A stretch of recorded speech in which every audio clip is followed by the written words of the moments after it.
नमो गोलोकवासिन्यै राधिकायै नमो नमः। शतशृङ्गनिवासिन्यै चंद्रवत्यै नमो नमः। सभी को नमो राघवाय, जय श्री राम, राधे राधे।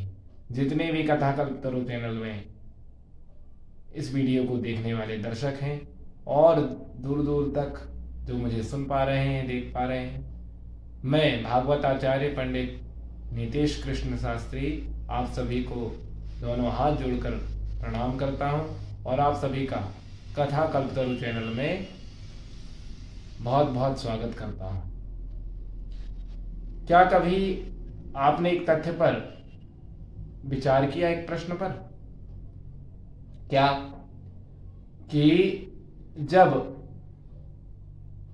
भगवान की योग माया भगवान की आज्ञा से नंद जी एवं यशोदा जी की यहाँ कन्या के रूप में अवतार ली और भगवान के ही आदेश से वसुदेव जी जब उन्हें उठाकर और कन्हैया को नंद यशोदा जी के यहाँ पहुंचाकर मथुरा कारागार में लेकर आए और कंस ने जब उन्हें मारने का प्रयास किया तो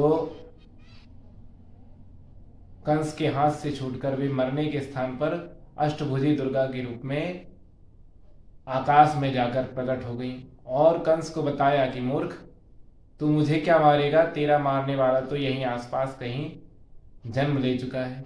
तो कंस ने इतना सुनते ही अपने राक्षसों को चारों तरफ वृंदावन में, गोकुल में दौड़ा दिया कि जहां भी अभी अभी नवजात जन्मा शिशु दिखाई दे उसे मार डालो, क्योंकि उनमें से कोई भी देवकी का अष्टम गर्भ अर्थात मेरा काल हो सकता है। तो कंस को किसी तरह कहीं से पता चल गया कि मेरे काल की आह्लादनी शक्ति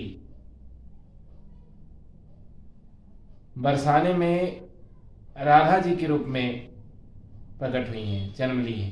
तो उसने सोचा कि अगर मैं इन्हें अपने अधिकार में ले लूं तो मेरा काल,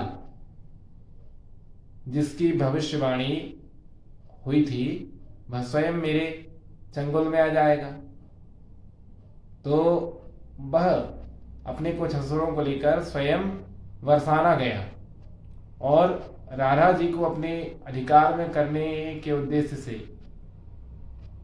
जब उसने बरसाने के सीमा में प्रवेश किया और जैसे ही बरसाने के अंदर आया तो राधा जी ने ऐसी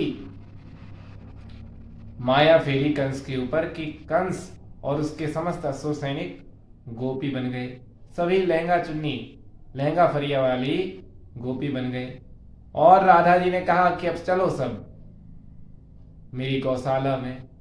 और कीर्ति सुता ने अपनी गौशाला में लेकर जाकर उन असुरों से और कंस से कई वर्षों तक गौ की सेवा करवाई, कंडा थपवाए और गोबर छुपाकर फिकवाया और गौशाला की सफाई करवाई। अब ब्रह्मा जी तो डर गए कि अगर कुछ दिन और कंस ऐसे ही गौ सेवा करता रहा और राधा जी के सानिध्य में रहा तो इसके समस्त पाप समाप्त हो जाएंगे, ये परम पवित्र हो जाएगा और इसके पूर्वकृत जितने भी कर्म हैं सब भस्म हो जाएंगे। तो वे बरसाने के आकाश में प्रकट हो गए राधा रानी के महल में और राधा रानी की बड़ी स्तुति की और उन्हें प्रणाम किया और स्तुति करने लगे। तो राधा जी प्रसन्न हो गई, क्योंकि हमारे श्रीधाम वृंदावन में तो गाया ही जाता है कि हमारी राधा रानी श्यामा गाय कितनी सीधी होती है, उससे भी भोरी है हमारी राधा रानी। क्या पद गाते हैं वृंदावन वाले सभी भक्तजन कि वृषभानु की किशोरी सुनी गैया होते भोरी। वृषभानु की किशोरी सुनी गैया होते भोरी। देख प्रीति तोरी थोरी तोहे रखेंगी शरण। अरे तोहे रखेंगे शरण। मन भूल मत जइयो राधा रानी के चरण, श्यामा प्यारी के चरण। मन भूल मत जइयो, राधा रानी के चरण, श्यामा प्यारी के चरण। और जब इस प्रकार ब्रह्मा जी ने राधा रानी की स्तुति की तो राधा रानी तो परम कृपा की मूर्ति है, उनकी कृपा के बिना कोई वृंदावन में प्रवेश पा नहीं सकता। उन्होंने ब्रह्मा जी से कहा तथास्तु, और कंस के मन में संकल्प डाल दिया कि वह इस बरसाने क्षेत्र की सीमा से बाहर चला जाए। और जैसे ही वह अपने असुरों के साथ, जो कि गोपी भाव को प्राप्त हो चुके थे सारे असुर और कंस स्वयं, जैसे ही बरसाने की सीमा से बाहर गए सो पुनः क्रूर एवं दुर्दांत स्वभाव वाले दैत्य के रूप में परिणत हो गए। और कंस ने वहीं पर प्रतिज्ञा की कि अब मैं वृंदावन में अपने असुरों को भेजूंगा, पर भूल से कभी बरसाने न स्वयं आऊंगा और न अपने असुरों को भेजूंगा। और कंस वहां से तुरंत चला गया डरते हुए। अब इस कथा से क्या हम सभी को समझ में आया, क्या सार है इस कथा का? यही कि जब दुर्दांत स्वभाव वाला असुर कंस बरसाने में जाकर गोपी भाव को प्राप्त हो सकता है, तो हम सभी तो राधे राधे रटते हुए भाव से जाते हैं।